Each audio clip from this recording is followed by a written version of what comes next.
5,000 रुपए, ये आज भी 3,000 रुपए की डिमांड कर रहे हैं। इसका मतलब ये है। और एक महत्वपूर्ण बात कि आज भी जो और संगठन है, हम आपको इसलिए कह रहे हैं यहाँ, इसलिए कह रहे हैं कि आप जवाबदार नेता है, और जो श्रमिक संगठन है, एटक के हो, सीटू को हो, ये सब लोग 9,000 रुपए प्लस डीए की डिमांड कर रहे हैं। मतलब कि हमारा काम, आप 7 सदस्य एक जगह नहीं बैठ सकते हैं क्या? आप 7 सदस्य एक जगह बैठिए और आप कहिए कि 7,500 प्लस डीए की डिमांड का हम समर्थन करते हैं। देखिए, हाथी के दांत खाने के दूसरे, दिखाने के दूसरे। भारतीय मजदूर के संघ का हमारे पास में पत्र है जनरल सेक्रेटरी का, कमांडर साहब के नाम से, कि 7,500 प्लस डीए का हम समर्थन करते हैं। पत्र हमारे पास में है, लेकिन कहते क्या है, अंदर डिमांड करते हैं केवल हमें 5,000 रुपए चाहिए। और जो उसमें हिंद मजदूर सभा, माननीय सिद्धू जी, उनका भी पत्र हमारे पास में है, इसलिए हमने आपको याद किया। उनका पत्र भी हमारे पास में है।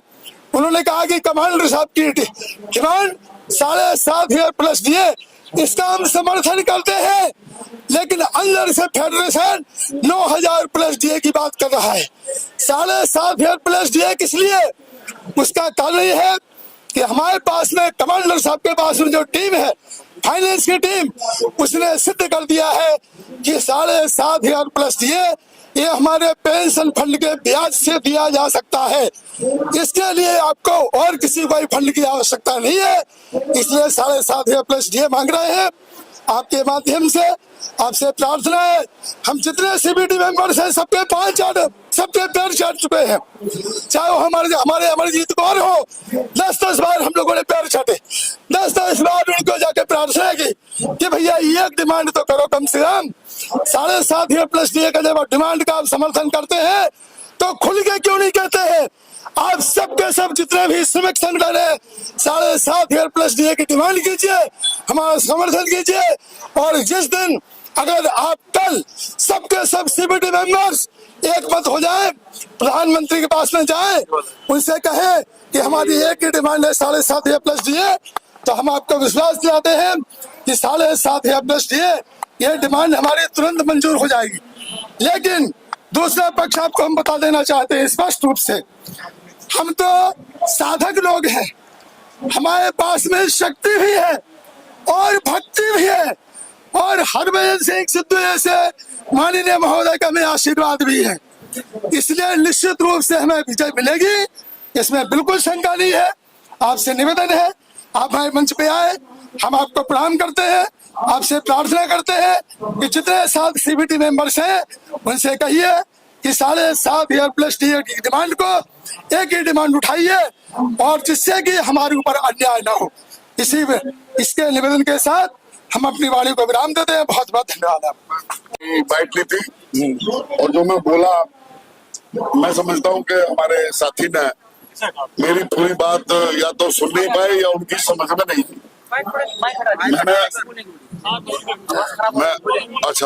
मैंने ये कहा था कि जब हमने पहले 2 सालों में 4 हड़तालें करी साथियों, तो उनमें हमारी डिमांड थी 15,000 मिनिमम पेंशन की।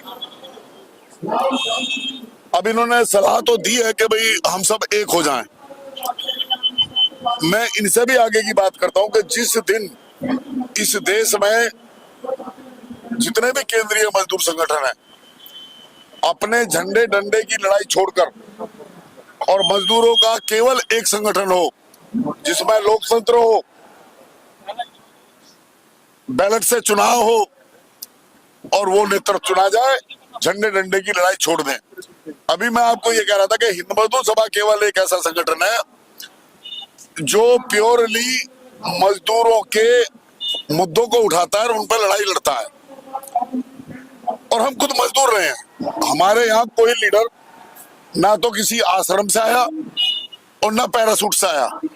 हिंद मजदूर सभा का नेतृत्व पूरा, जिन्होंने संघर्ष किया, हमने लाठियां गोलियां खाई हैं, पुलिस के मुकदमे झेले हैं और आज भी झेलते हैं। जो राजनीतिक पार्टियों के साथ जिन संगठनों का संबंध है, मैं कड़वी बात नहीं कहनी चाहता, हमारे साथ उनके मतभेद इसलिए हो जाते हैं कि जिस पार्टी की सरकार होती है उस पार्टी का सरकार उनके तोते का काम करता है, मतलब हमारी बातों को काटने का काम करते हैं।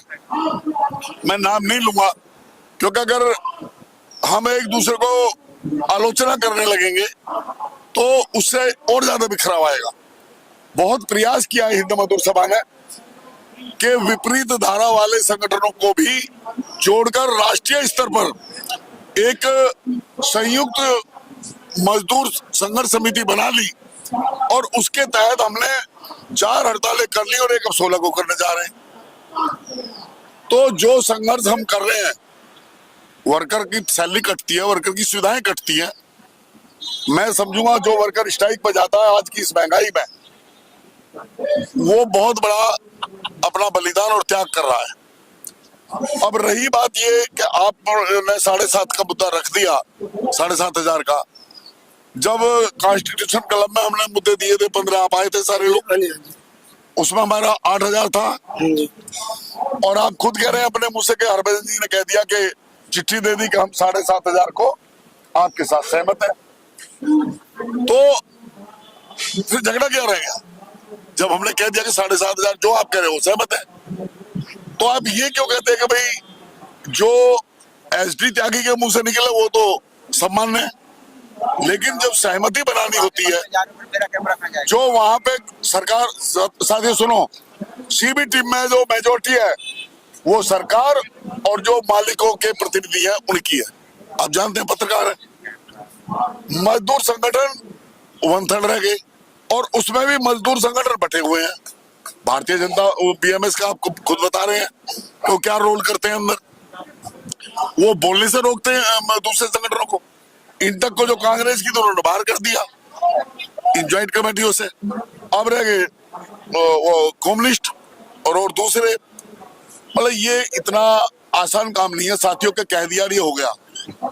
एकता को बनाना, अलग अलग विचारधारा वाले लोगों को जोड़ना ऐसा है जैसे किसी कोई आपको कह दे कि मेंढकों को एक तराजू में तोल दो, वो उठ क्या कर रहे वो चलिए। तो मैं आपको ये कहना चाहता हूँ कि इसका पेंशन का मैं इसलिए नहीं आया कि हम कोई श्रेय लेना चाहते हैं कि जी हमने करवाई है। मैंने तो आपको यहाँ सच्चाई बोली थी कि जब पूरे मजदूर संगठन विरोध कर रहे थे कि पेंशन स्कीम नहीं आनी चाहिए प्राइवेट सेक्टर में, तो अकेले हिंद मजदूर सभा थी जिसने कहा कि नहीं आनी चाहिए।